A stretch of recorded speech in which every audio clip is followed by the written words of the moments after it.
Okay, All hello right. everyone. Perfect. There you go. Yep. I was going to say we are ready to roll.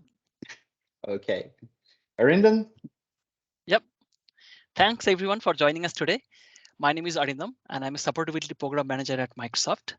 Today, we are going to discuss about how to increase mail flow security posture for your organization. We will discuss Exchange Online and various hybrid scenarios with a lot of demos. I'm sure it will be very, very beneficial for most of us. So sit tight and let us proceed. Throughout this presentation, we will play red team versus blue team to demonstrate various attack and risk scenarios and how to mitigate them. I also have my colleague Denis joining me today. Denis is a service engineer at Microsoft and he is going to play as the attacker or the bad guy. Next slide, please. So here is a quick agenda of today's session. We will learn issues that might occur while integrating third-party anti-spam service in your organization, or how an attacker can bypass your MX and send email directly to your on-premises server. We will learn how you can resolve these attacks and best practices. We will discuss man-in-the-middle attack and how to solve these issues. We will also see a few spoofing scenarios with demo and mitigation steps, and a relatively new feature that can help to rescue scenarios where sender authentication breaks because of complex email routing. So now I will hand it over to the red team to start with the first attack scenario. Cool. So, yeah, we decided to start with the most common scenario that probably most of you are aware, but this is still important because this is something that usually is leveraged by the bad actors, especially for customers that is using, for example, a third-party anti-spam in the front of Exchange Online protection. Because basically what happened here is that what we should expect from the sender is sending a message to the EOP and that message following the MX record, right? So the MX record will tell us what is the IP that this message should use. But the thing is that most of the people that deploy a third-party anti-spam, they just forgot that the EOP exists, right? So they deploy the third-party anti-spam in front of Exchange Online protection, but they just don't lock down the Exchange Online protection. And the MX record is still there, open. So the port 25 of your tenant is still open. And so the bad actor can just send the message, right, to your tenant, bypassing the third-party anti-spam. But I want to keep this clear because I think that the question that the customers most usually they ask me is, okay, but are you saying that Exchange Online protection doesn't protect out of the box? And the answer is not at all. I'm not saying that because Exchange Online protection offer a protection out of the box. But the thing is that if you are just turning your third-party mail system, if you are just configuring your third-party mail system, and you just forget that the Exchange Online protection exists, in that case, bad actors might leverage this fact and send directly to the EOP. So our recommendation in that case is to lock down, right, the EOP. And I will pass this to the blue team so they can explain how to do this. Thanks, Dennis. So by default, Exchange Online is willing to accept SMTP connection from any external host. And as Dennis explained, although the organization has a security gateway to secure the inbound mail flow, attackers who know the Office 365 MX record can bypass the gateway by creating a direct SMTP session with Exchange Online. So we need to restrict the inbound SMTP connection so that we are explicitly only accepting email from the third-party anti-spam server. Exchange Online can identify these connections either by checking the certificate sent by the gateway or by the IP address of the gateway and reject email from everyone else. All you have to do is create an inbound connector and either use restrict domain to certificate parameter if the gateway is sending a unique certificate, or use the restrict domain to IP address parameter if we restrict based on sender's IP address. If you already have an existing partner connector to accept email from third party, you just need to modify one of these parameters based on how you want to restrict the connection. The commands are shared in this slide. The first command will make sure that your tenant only accepts email when the connection is secured using a certificate with subject name contoso.thirdpartyas.com. The second command will ensure email is accepted only from IP address 1.1.1.1. SMTP connection from everywhere else will be rejected with 5.7.51 tenant inbound attribution error, same as the screenshot on the right. Now, there are few scenarios where you might have multiple accepted domains and you want to block direct delivery only for few domains whose MX is pointed to EOP and not all. In those scenarios, you can use the associated accept domain parameter on the inbound connector to scope the domain for which you want to reject the direct delivery.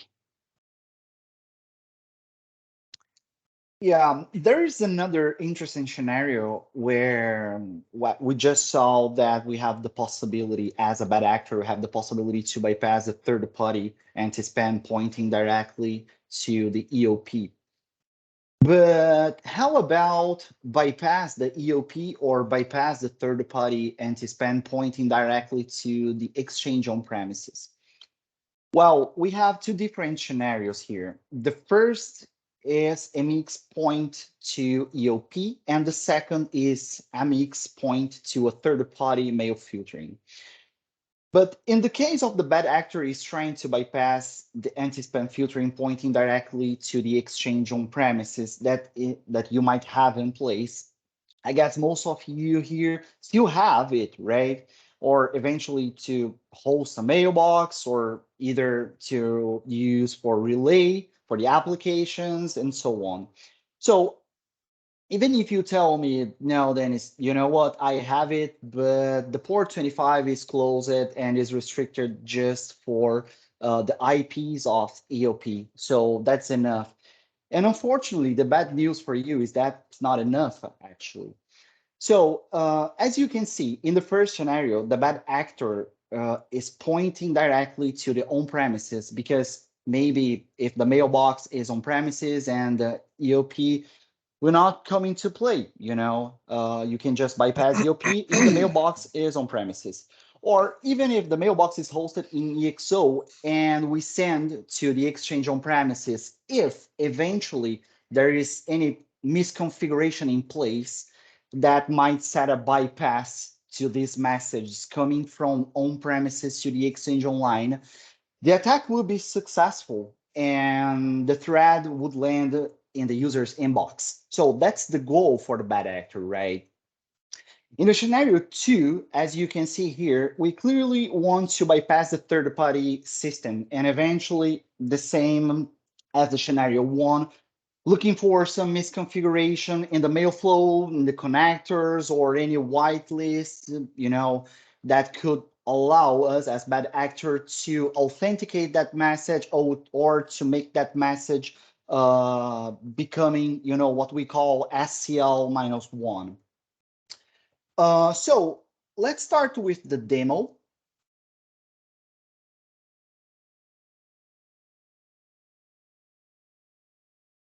The first thing here that I want to clarify in this demo is that actually from the bad actor perspective, regardless the scenario is the scenario 1 or the scenario 2, the target for us is pretty much the same. So we need to, first of all, create a Microsoft tenant, okay? And besides the Microsoft tenant, we also need to create a specific outbound connector to target the specific exchange on premises that we want to send the message as a smart host. So coming here in connectors, I will show you that we have here a connector already created, which the connector is scoped just for signorellidenis.com domain. So every message to signorelli.com domain will follow this address, hybrid.signorellidenis.com. So it means that all the message that I send here will not follow the MX record, right? The message will go directly to that address. This is the first thing that the bad actor must know. We should know what is the address that we want to target, right? But at the end of the day, it's not a big deal because most of the companies just, decide to use a kind of hybrid.contoso.com or mail.contoso.com or even mx.contoso.com. Now, I can just send the message here to the mailbox, and that message, will land into the inbox if no thread exists.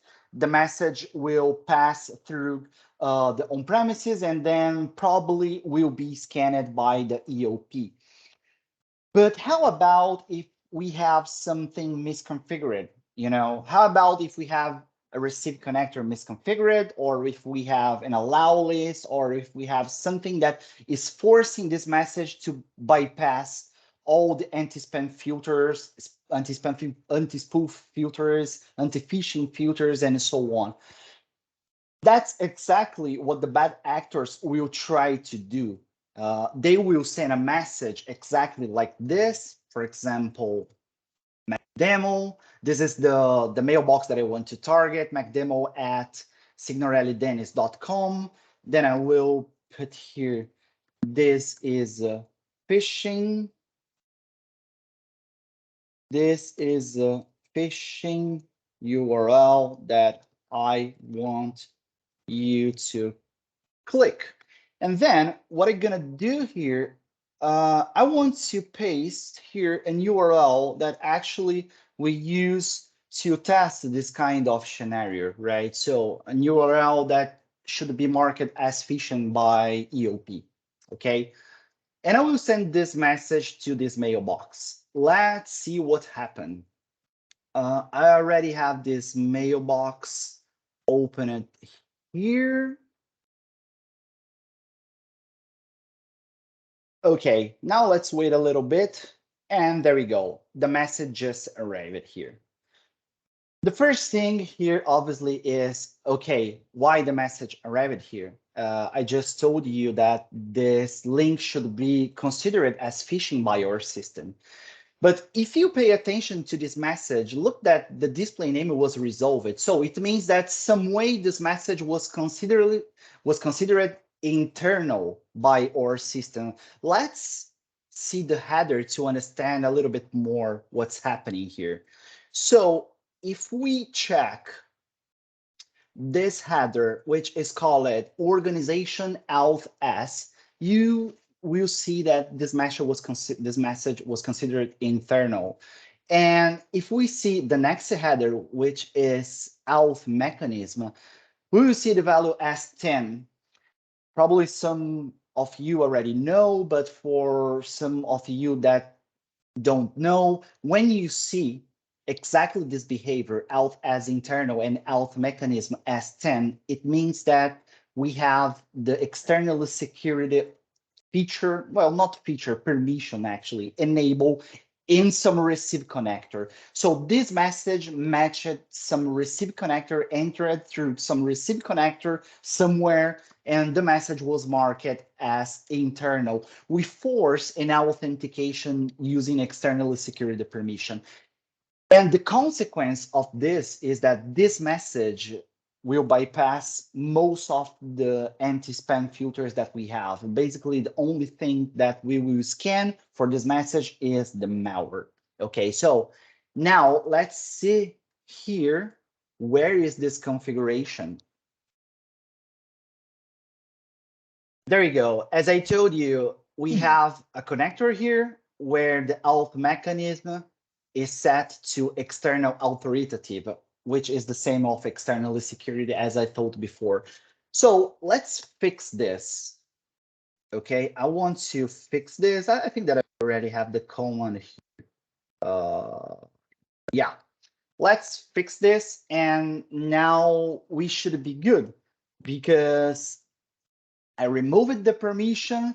And what should happen now is that the message, with that link should land at least junk mail folder or quarantine. It depends of what we configured for phishing action. Okay, so I will send the message again, but before that, let me just restart the transport because we want to do it quickly. There you go. I want to send this message again from the same mailbox that I created in this tenant just for the attack. I will target the same mailbox, MacDemo, and I will send the same message. Phishing message, testing again using this link. And let's try to copy and paste the same link that we used before. Okay. So message send, let's see what is the result for this. Okay, here's and again, the message land into the inbox. And then let's understand why it's happening again, because you can see that the behavior is a little bit different. Now it's not resolving the name, right? Because we removed the externally secured, but in theory, this message should not land into the inbox.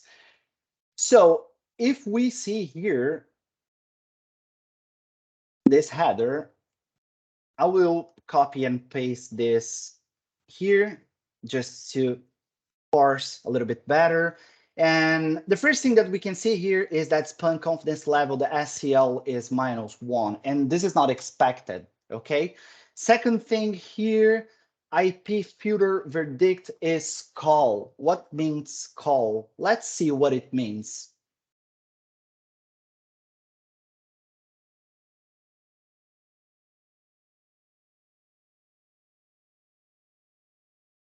Okay, IPv call, it means that the message skipped spam filtering because the IP was added to the allow list. In other words, the IP is present in the connection filtering. And that's true. Why I did this, I will share my screen here. I will share my PowerShell here with you.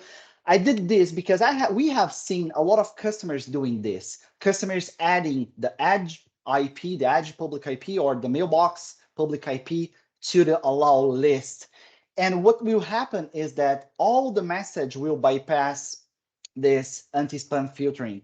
So this is a huge concern, okay? Externally secured, content filtering, all this bypass listed that we have represent a risk, okay? Now, I will turn back to the presentation and let the blue team explain how you can defend yourselves against this kind of attack. Thanks, Dennis. Okay, now before we discuss ways to stop delivery to on-premises bypassing the MX, we first need to learn about an important header called xoriginator.org.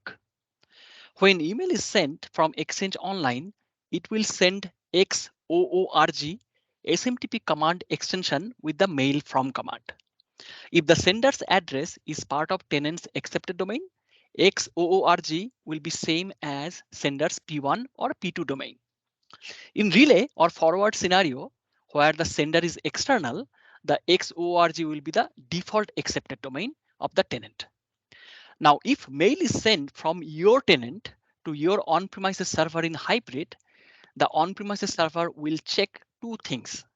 First, it will check if the receive connector's TLS domain capabilities is set to accept cloud services mail or accept ORG protocol.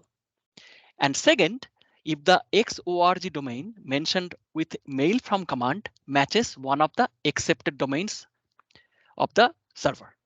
If both the conditions are true, the on-premises server will treat the connection as authenticated and will promote cross-premises headers to org headers. Also, this will make sure that all emails directly sent from or relayed through EOP have the xoriginator org header set to your Exchange Online verified domain. Now, all this configuration might sound complex, but you really do not have to do anything. These are automatically set up for you by the hybrid configuration wizard. And in hybrid scenario, XORG SMTP command is how we keep things secure. Next slide, please, Denis.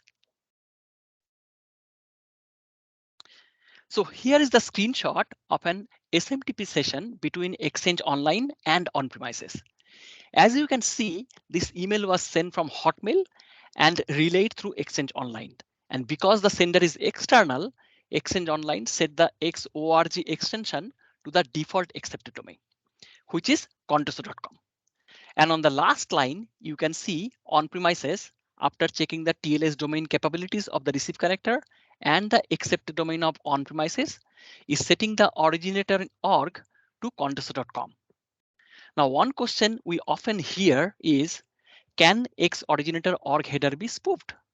The answer is no. The X originator org header cannot be spoofed because it works with the combination of EOP TLS certificate, connector setting, and accepted domain. And we control the headers when they pass through us. We use our own certificate, so it cannot be spoofed. Next slide, please, Denis. Okay. Now that we understand about X originator org header and how it works, it will be very easy for us to understand how to stop direct delivery to on-premises bypassing the MX. We will achieve this using a transport rule. While creating the rule, you need to remember two things. First, when email is sent from your own tenant, the X originator org header will match one of your accepted domain. And second, when email is directly sent from some other tenant to your on-premises server bypassing the MX, the XORG SMTP extension will not match with any of your accepted domain. So considering these facts, we can create a transport rule to stop all external email unless the X originator org header matches one of the accepted domains of your tenant. Remember, you need to add all your accepted domain in the exception of the transport rule. The PowerShell command to create this rule is also provided here in the slide. Next slide, Denis. To tackle scenario 2, now we are taking advantage of using X originator org header as part of the condition. Because we have seen few cases where internal emails like messages are being treated as external. So here under condition, we mention X originator org header matches the pattern $, which effectively means that X originator org header is present in the email. Again, we will block the email as an action with an exception when X originator org header matches one of your accepted domain. Here also, remember you need to add all your accepted domain as part of the exception of the transport rule. Over to you, Denis, for the next scenario. Okay. Man in the middle and SMTP scenarios. So usually the people think that man in the middle just apply to HTTP protocol, but they, just forgot that man in the middle can actually be leveraged between an SMTP conversation as well. So let's see how it works. In this scenario that I want to show you, we have our router that is forwarding the message to the load balancer, and then the load balancer is balancing across two Exchange servers. Actually, in the lab, it's just one, but it could be 2, 3. Doesn't matter how many Exchange server we have here, because at the end of the day, the goal for this attack is using ARP poisoning to tell to the load balancer that the bad actor is the Exchange servers, and tell to the Exchange servers that the load balancer is the bad actor. So to be exactly in the middle between these two pieces here, okay, we are doing this using our poisoning, but this is not enough because we still need to deal with the fact that we cannot see the messages that are encrypted. So other than the R poisoning attack, we also need to do a fake TLS termination or a TLS downgrade. So a fake TLS termination, we will just, tell to the sender, look, this is the certificate. This is my certificate under star TLS verb. Okay, it could be, self-signed. It could be any certificate. It will not be the Exchange certificate.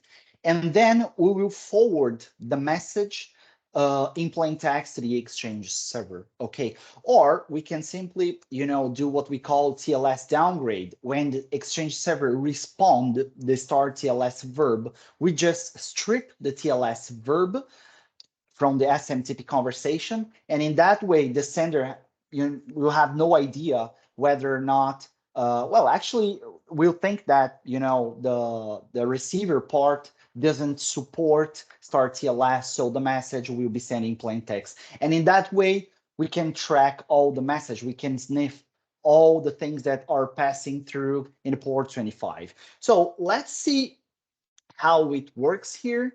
I will show you a little bit how it works.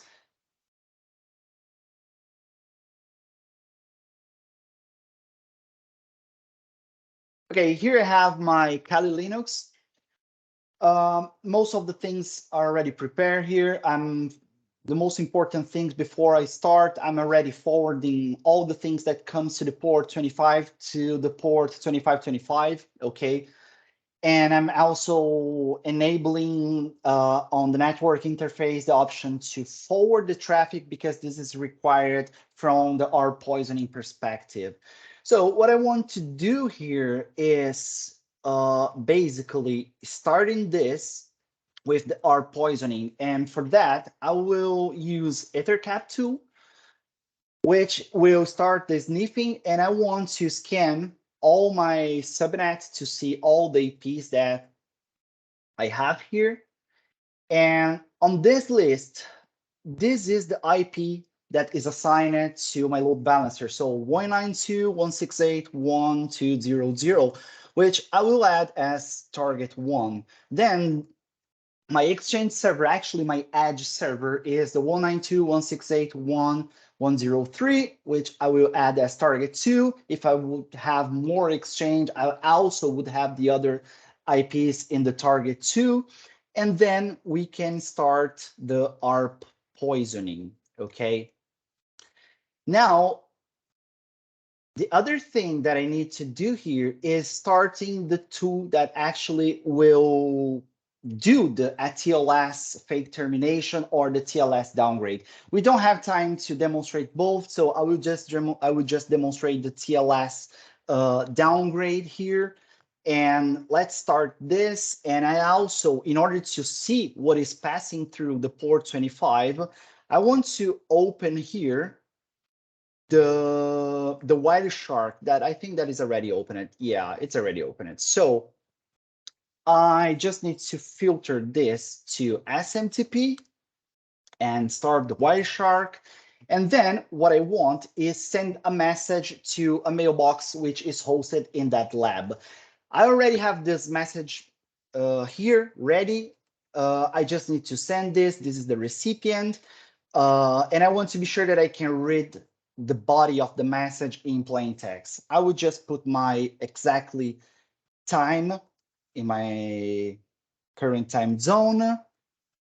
And let's send this. Now, let's see if this message passed through. There we go. I already seen the message. I will click here and follow the TCP string of this message. And as you can see, the mail from is my Microsoft mailbox. And in the subject, as you can see, is exactly the message that I just said. Now let's see if we can validate what is the body of this message. And there we go. I want to be sure that I can see this message in plain text. So this is a very simple example of how bad actors can act as a man in the middle in an SMTP conversation, right? And now I will hand over to the blue team to explain how to mitigate this. Let me just move this and also, yeah, let me just move this here.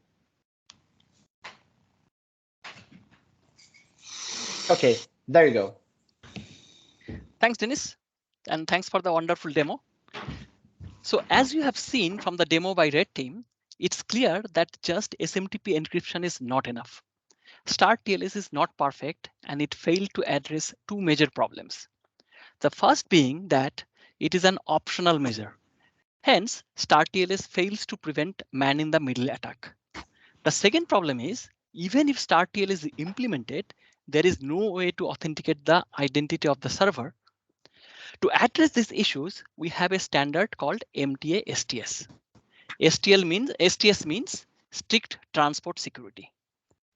MTSTS ensures that TLS is always used.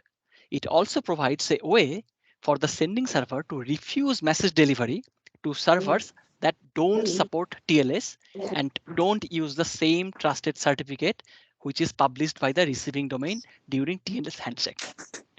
In MTSTS, the recipient domain publishes their policy, usually on a web server in a well-known location. The HTTPS enabled web server, excuse me, if you're not talking, if you can mute yourself. Okay, thanks. So in MTSTS, the recipient domain publishes their policy usually on a web server in a well-known location. The HTTPS enabled web server should have a valid publicly trusted certificate. On the record, the receiving domain declares support for TLS, mention the MX record and the certificate to expect. During mail communication, it's the responsibility of the sender to validate the MTSTS TXT record. First, the sending server checks the MTSTS record, TXT record, and if a record is found, it fetches the information and validates it. And if the certificate sent over Start TLS does not match, or if TLS is not presented at all, the sender MTA drops the connection. There is also another standard called DANE and DNSSEC, which can achieve a further higher level of security. But we won't cover that in our session as it is already presented in another MEC session and we do not want to overlap. It's highly recommended that you all watch the session titled Securing Mail Flow in Exchange Online to learn more about MTSTS and DANE DNSSEC.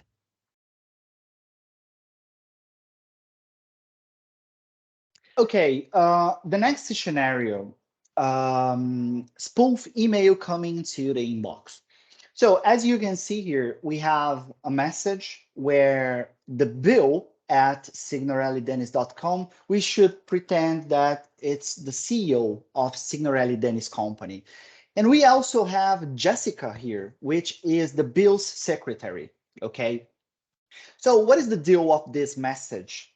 This is a spoofed message which the bad actor is trying to send to impersonate the CEO, so to impersonate the bill at signorellidenis.com address, sending this to Jessica and asking Jessica for a bank transfer, okay, for a fantasy bank and an account number that doesn't exist at all. So this is a very common scenario, right? This kind of attack. This is what we call a target phishing attack against one person. And the scenario that we want to cover here is very interesting because let's see what happened with this message. So in the first entry, this message will fail the SPF. And as so, by the consequence, we will mark this message, categorize it as a spoof. So in the X for front anti-spam report header, we should see this message as cat spoof, okay? But there is something particular for this scenario because this customer here has the centralized mail transport enabled. So all the message that is coming from external should also be forwarded to the exchange on premises, and then the exchange on premise will send the message back to the EOP. Okay, but the curious thing about this specific message is that after the round trip, the message becomes clean, simply clean, no threat at all. It's nothing spoofing anymore. As you can see here, the authentication result header is marking SPF pass, and the X for front anti-spam report is telling us that is cat none. So it means that there is no threat at all for this message. So what's the deal with this message? Because I think that we should consider the first entry verdict, right? Why this is happening after the round trip. So let's show you in the demo. And yeah, I forgot the most important thing that I want to ask you, why this message ended into the Jessica's inbox. If you want to drop in the chat, why do you think that this message is landing into the Jessica's inbox, and why obviously this message was first categorized as a spoofing and now it's clean?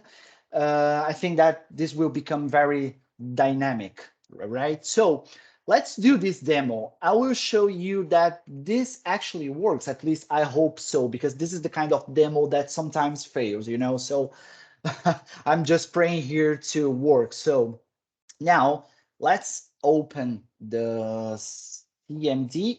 I will send this using the telnet. I already have this message here. So first thing first, we need to send hello command, and then let's send P1, P2, and data. Okay, from now, this is the envelope, and I want to send, I guess, exactly what I showed you in the slide. So message sent. Now let's see what happened here in the Jessica's mailbox. And there we go. Magical, right? The message just landed into the user's inbox. You know, something that clearly is a spoofing, because the IP that I'm using here, I can guarantee that this IP is not in the SPF. So this should be considered intra-org spoofing, okay? And now let me show you the most interesting thing here.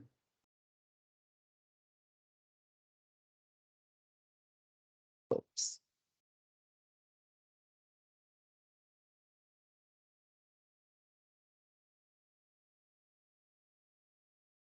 Okay, there we go. Okay, I will copy and paste the header here, and I want to show you something interesting in this header, because as you can see here, we have it marked as known spam. The SPF is pass. And as I told you before, the first SPF verdict is fail, because this is coming from the first entry, okay? And this is coming from the second entry. And another interesting thing that I want to show you is the X for front anti-spam header, the untrusted header, which is marked as untrusted because it is coming from the first entry. We don't strip the header, we just rename it to untrusted in that case. As you can see, it is marking as spoofing, but the new header is marking as cat none, exactly as I said in the slide. Now let's pass to the blue team, and maybe the blue team can explain the behavior.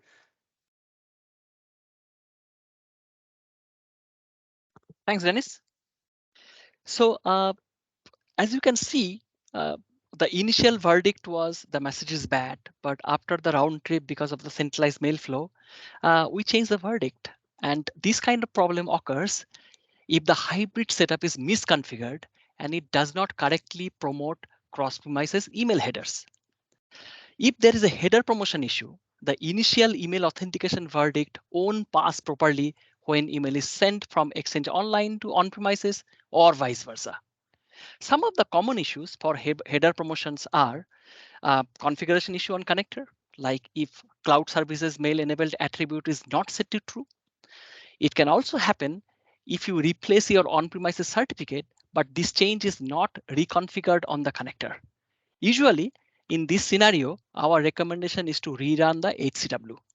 But if you have a lot of custom and complex connector configuration, you can always manually change the TLS certificate parameter name on the on-premises connector. It can also happen if there is an appliance or application placed between EXO and on-premises.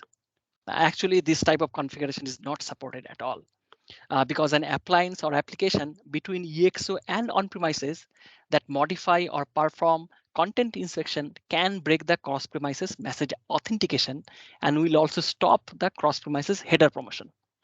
Now, these are some of the common scenarios, but definitely not the only scenarios. There might be other complex issues too. I suggest you read the tech community blog Demystifying and Troubleshooting Hybrid Mailflow written by Denis to know more about issues and solutions for hybrid mailflow. I have provided the link of the same here. Next slide, Denis. Now, of course, you should check and resolve the header promotion issue. But one good practice to avoid such scenario, even when there is an issue, is by changing your anti-spam action by sending bad emails to quarantine instead of junk mail folder. If you make this strict policy change, bad email will be sent to quarantine in the first ingress point of Exchange Online instead of taking the round trip through on-premises. Now, one thing I'm very sure you all are interested to know about is what exactly was the issue on the lab, which changed the authentication header and send the email to inbox instead of junk mail folder. So Denis will go back to his lab and will show us what the issue is. Sure, I will show you very quickly. As I told you, this is a very interesting kind of attack, and it can happen due to many things, but mostly related to the header promotion. Now, let's see what is the reason here. And there we go, because we have a send connector where the parameter cloud service may enable is false. So this should be true. Otherwise, the header firewall code will strip all the organization header before it being promoted to the cross-premises header. So this is the reason why all this complex scenario happened, all this odd behavior happened. Now, let's turn back to our slide. We are running out of time here. And yeah, go ahead, Arindam. Thanks, Denis. We also want to touch a little bit about the intra-org spoofing. Now, intra-org spoofing is also known as self-to-self spoofing. Here, the sender spoofs using domain address, which belongs to your own organization. Now, just because authentication fails doesn't guarantee that we will mark a message as spam or spoof. Each message is treated uniquely based on hundreds of signals. This, in most cases, happens because of a weak SPF or DMARC record. So our recommendation is you should always create your SPF record with a hard fail, and your DMARC record must be configured with an action, quarantine, or reject. Next slide. Okay, we are almost at the end of our session. We want to quickly talk about enhanced filtering and the relatively new ARC seal. We have experienced that there are few valid scenarios where email authentication would fail. If it could be an anti-spam device placed in front of your tenant, which blocks EXO to be aware of the original sending IP address, and SPF would fail. Or it could be a forward or relay scenario where the initial authentication verdict is not passed to the next hop.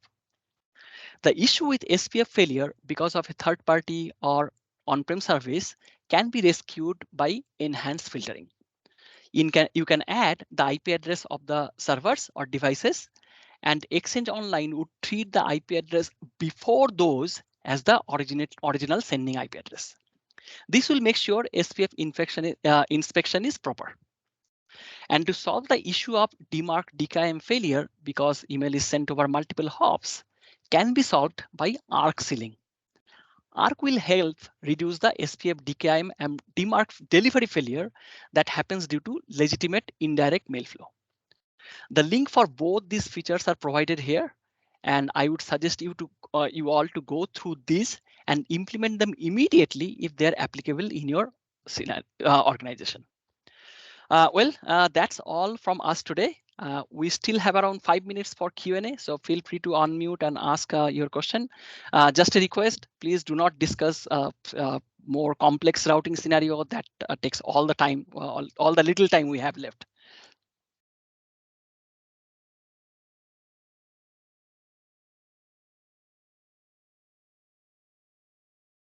Okay, I see that there are many questions already answered here, right, Arindam?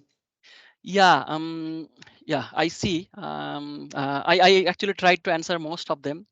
Um, there is one question actually. I mean, there is a concern here. It says that scenario first entry point of in EOP and centralized mail flow makes no sense for me.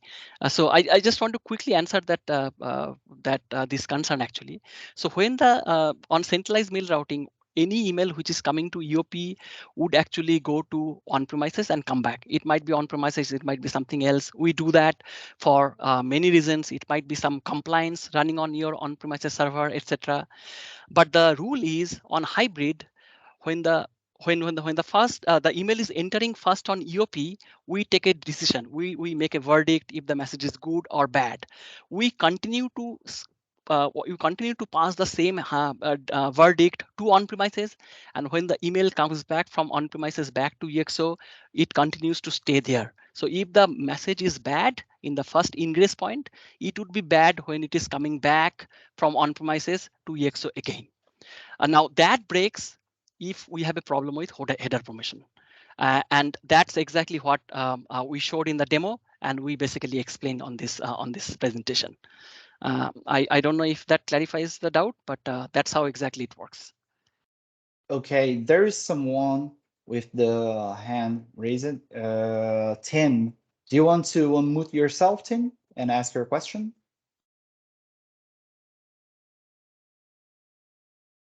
I'm sorry, I just clicked wrong. Okay.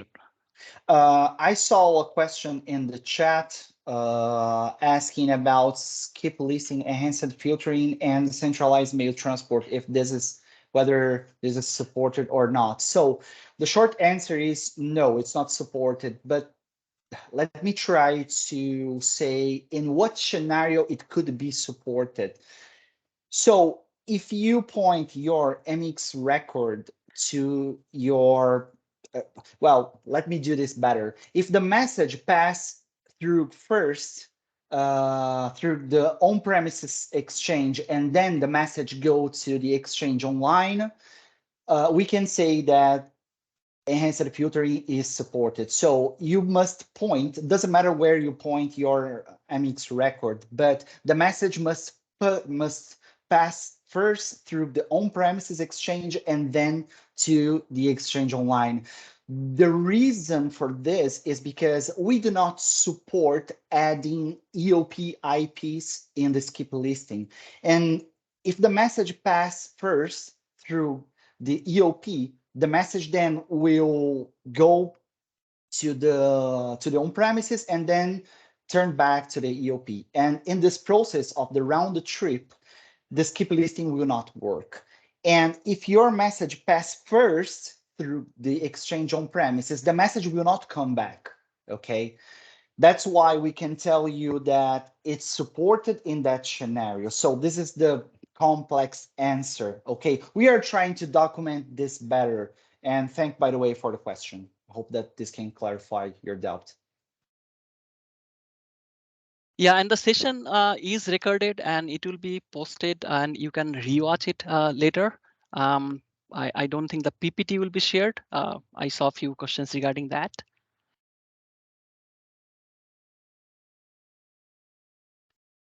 Yeah, I see some question here. Okay, already answered by Arindam, sorry. Yeah. I don't know, I don't know if we are missing something. Do you have? Okay. Erin, do you know where the recording will be available if someone wants to watch it in future? I was just looking up our notes. I believe they've created a hosting page that should be sent out to everyone where all of the recordings from the sessions will be available on demand pretty soon after the event. Okay, I'm thank not you. sure I have that link yet, but it will be going out to everybody.